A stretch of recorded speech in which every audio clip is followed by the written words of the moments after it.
Wladyslaw Starewicz was an ingenious Eastern European animator whose life and career spanned two world wars, revolutions, multiple countries, jobs, and various animation techniques. He is an under-recognized master of animation in 1900s who influenced many of today's animators. Though not very well known, it is without a question that his talent should be ranked alongside other great figures in animation history. His creativity and effort in the animation field helped pioneer the industry we have today. He was born August 8, 1882, in Moscow, Russia, to Polish parents under the name of Wladyslaw Starewicz. Today, his name is spelled many different ways, but the most common name used today is Wladyslaw Starewicz. At the time of his birth, Starewicz and his family were living in hiding due to 1863 failed uprising of the former Polish-Lithuanian Commonwealth against the Russian Empire.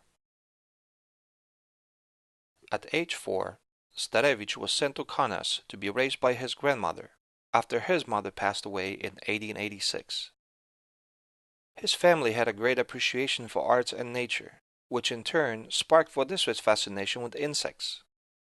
During his childhood years, Starewicz became fascinated with entomology and was said to have a sizable collection of butterflies. His interest steadily grew, and he experimented with painting and drawing. He was later sent to Dorpat, currently Taru in Estonia, to attend a gymnasium. It is said that at a young age Starewicz was expelled from school due to his strong will and independent mind. On November 25, 1906, Starewicz married Anna Zimmerman, a hat shop owner in Kaunas. It is said that she created the costumes for his early characters. And it was about a year later that Starewicz and his wife had their first child, Irene, who later starred in his 1915 poetic film, The Lily of Belgium. This work of art was said to be a propaganda film created as a response to Germany's invasion of Belgium. In 1910, while working as a director of Museum of Natural History in Kaunas, Starewicz created 4 short live-action documentaries for the museum. In his 5th film, he wanted to record a battle sequence between stag beetles by filming them in action. During the production, Starewicz remarked, "I waited days and days to shoot the battle, but they would not fight with the light shining on them." Starewicz's goal was to film a fight between 2 stag beetles, but the nocturnal nature of the insects clashed with the hot lights he was using. Every time he tried to film them, beetles became lethargic and would not fight. Since the insects did not cooperate with his filming requirements, he decided to take the matters into his own hands.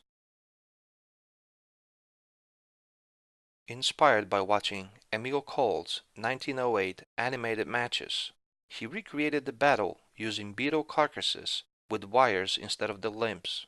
It was at this point that Starewicz took the first steps into the revolutionary process of stop-motion animation and puppetry by creating his first animation called Stag Beetles. "I created trick animals. I liked molding them so much that I continued," he said. This new approach to filming had a monumental impact on his career and eventually led him to move to Moscow and work with the film company of a famous Russian cinema entrepreneur, Alexandry Kaznonkov.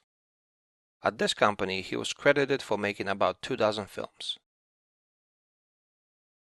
His 1911 film, The Ant and the Grasshopper, was so successful that it won him an award from Nikolai Alexandrovich Romanov, the Tsar of the Russian Empire. In 1912, he made The Beautiful Lukanida, a fairy tale in which he used dead insects to tell the story.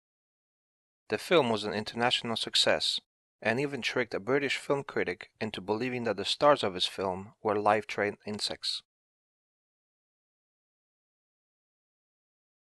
His most notable and famous film of this period was The Cameraman's Revenge.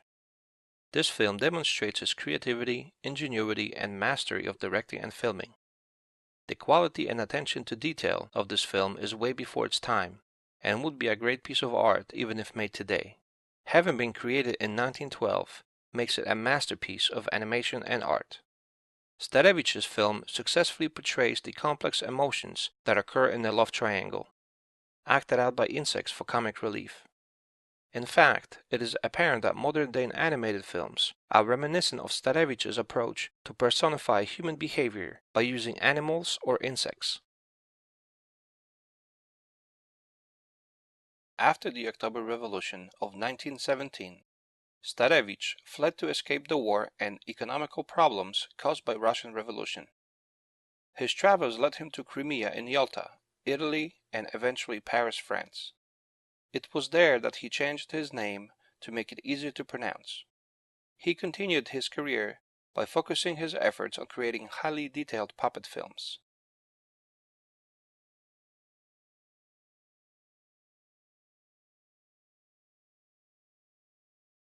While living in France, Starewicz created more than 2 dozen films, to include some of his other famous works, like The Tale of the Fox and The Voice of the Nightingale, which starred his second daughter, Janina Starewicz, also known by her stage name Nina Star. Wladyslaw Starewicz passed away in his home in Fontenay-sous-Bois on February 26, 1965, surrounded by his loving family. He died while working on a film titled Like Dog and Cat, which was left unfinished out of respect. Wladyslaw Starewicz was truly an inspirational figure in the animation industry. His style and creativity have undeniably influenced modern directors and animators. Considering the time in which they were created, his visionary animations show his true genius. Starewicz should be an inspiration to all would-be artists because of his passion and love to entertain. The greatest thing about Starewicz was that he truly was one-stop shop when creating films. From start to finish, he was able to conceptualize, write the script, create puppets and sets, direct and shoot, using his remarkable artistic and technical knowledge. Amazingly, he did not have any formal training in art and animation. Everything that he came to know, he learned entirely on his own. Not only did he discover these new techniques, but also improved and mastered them. Among these skills was Starewicz's amazing ability to visualize and create his own unique characters to star in his films. Some of these characters can stand alone as great works of art. For example, Queen Lioness was created with such detail that Starewicz was able to convey very complex emotions through her facial expressions. He was also said to have animated 65 different puppets without documenting their positions and poses. It is unfortunate that his films remain unseen by majority of people in the world. Since the British Film Institute has been locating and restoring early prints, it is likely that more and more people will come to understand the historical significance of Starewicz's ingenious endeavors.